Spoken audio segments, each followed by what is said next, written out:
guys, we invited you to join the LCIF Association.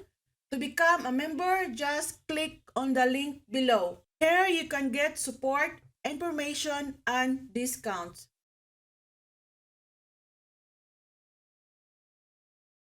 Hi guys!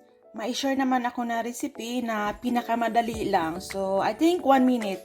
So, ang gagawin ko ngayon, Mct mayo. So, ang ingredients, 1 whole egg, room temperature, 1 tablespoon na fresh lemon juice, half teaspoon of Himalayan salt, and turmeric, chili flakes. Optional lang itong dalawa. Kung wala kayo, okay lang. Tsaka, dapat meron kayong ganito.